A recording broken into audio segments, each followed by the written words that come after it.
Welcome to another episode of China Update, where I provide you with the most up-to-date political, economic and geostrategic analysis on the world's number 2 economy.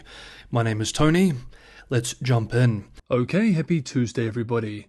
China's so-called Golden Week holiday period kicked off on Friday with the Mid-Autumn Festival, which will be followed by the National Day break through October 6th. During this time, economists will be following near-term data, especially consumer spending, quite closely. Today, we look at a few economic updates related to this period and tourism and travel in China and around China generally.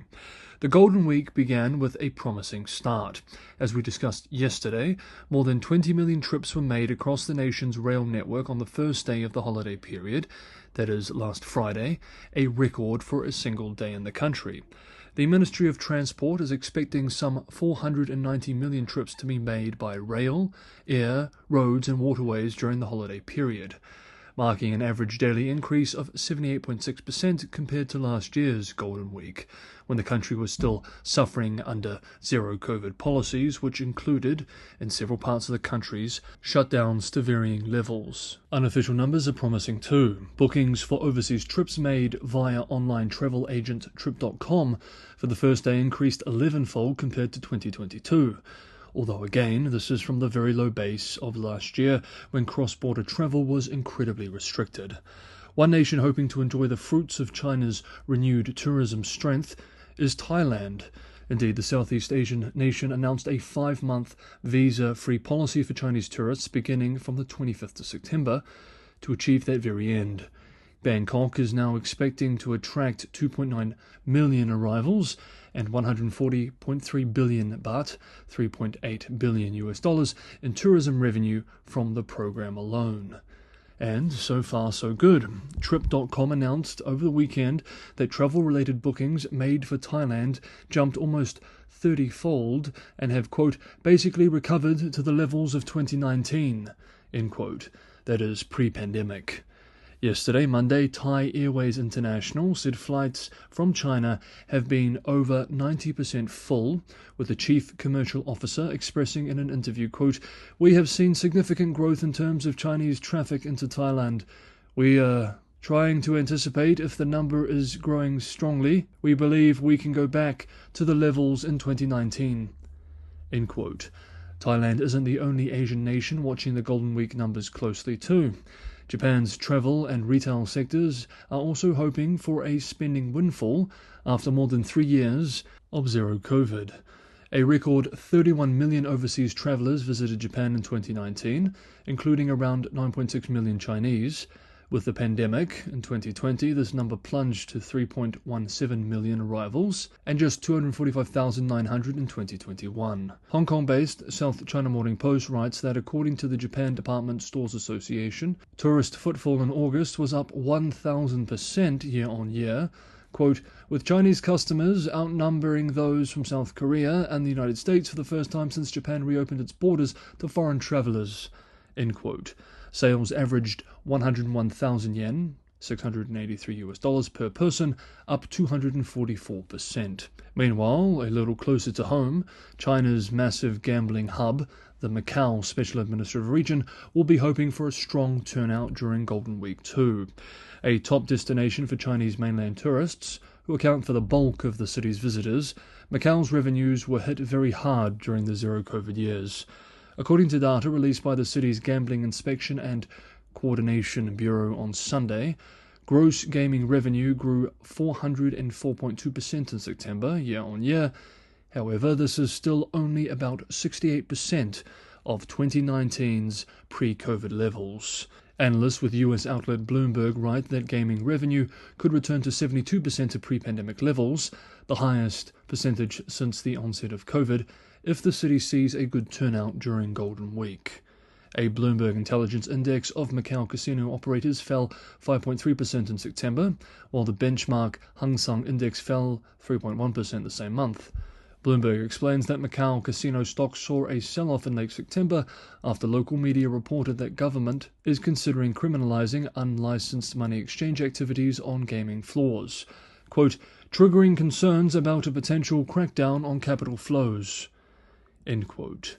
Next up, General Secretary Xi Jinping hosts Syria's Bashar al-Assad, and IMF reform and China. If you're enjoying today's episode of China Update, don't forget to hit the like button. Liking, sharing, and subscribing all helps for the channel. And for anyone who can go that extra mile and help me keep China Update financially sustainable, Patreon and Buy Me a Coffee links are in the description below. This is a lot of work, but all your support are all incredible sources of motivation. So thank you so much, everybody, for the ongoing support. Next up, at the recent opening of the Asian Games in Hangzhou, General Secretary Xi Jinping hosted Syrian President Bashar al-Assad, someone considered a pariah in some countries, for a state visit. The eventful trip included the announcement of a China-Syria strategic partnership. In a statement, Bashar al-Assad backed Beijing's usual diplomatic requirements before the announcement of new partnerships, expressing, quote, "Syria firmly supports China's position on Xinjiang, reiterating that the Xinjiang issue is not a human rights issue, but an issue of counterterrorism, de-radicalization, and anti-succession. Syria firmly supports China's counterterrorism and de-radicalization efforts and resolutely opposes using the Xinjiang issue as an excuse to interfere in China's internal affairs," end quote, and then praised China for its, quote, "international fairness and justice, and upholding international law and humanitarianism," end quote. The strategic partnership includes the strengthening of Belt and Road projects and, quote, "jointly implementing the Global Development Initiative, the Global Security Initiative, and the Global Civilization Initiative to make active contributions to regional and global peace and development," end quote. On his first day of his visit, Bashar visited the famous Lingyin Temple in Hangzhou. The Buddhist temple is located on the banks of the West Lake in the city.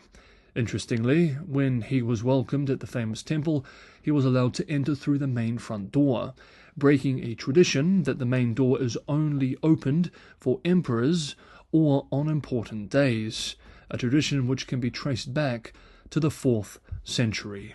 And finally, for today's video, the head of the IMF has backed reforms that could give Beijing more voting power within the fund, warning of devastation if her institution remains without adequate financial resources to aid struggling countries.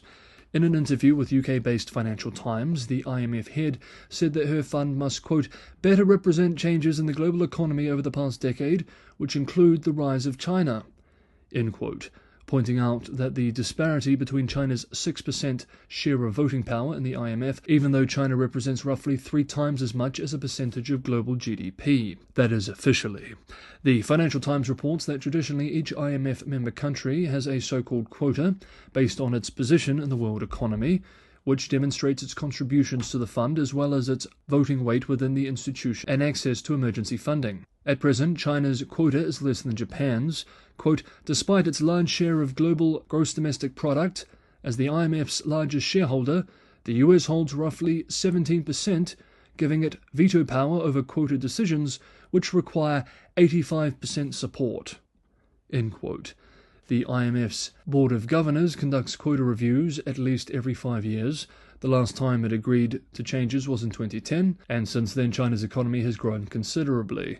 Those changes took effect in 2016. The IMF head warns that reform is needed, expressing, quote, "we are at the center of a global financial safety net. If the fund is unable to step forward and bring confidence for others, the devastation can be profound economically, socially, but also from a security standpoint," end quote. Meanwhile, China has also grown into the world's biggest bilateral lender and faced criticism from Western creditors for how it has dealt with relief deals for troubled countries, with the IMF head expressing that working with Beijing on this issue has, quote, "not been at all easy," end quote. On the global economic outlook, she observed, quote, "given how much needs to be done, we simply don't have the growth we need.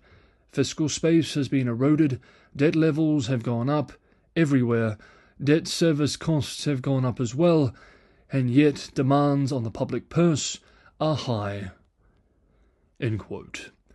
And of course, these and more are very much the issues China's economy is wrestling with. Okay, that is today's episode of China Update. Thank you so much everybody for watching. Have a wonderful Tuesday, and I will see you all tomorrow.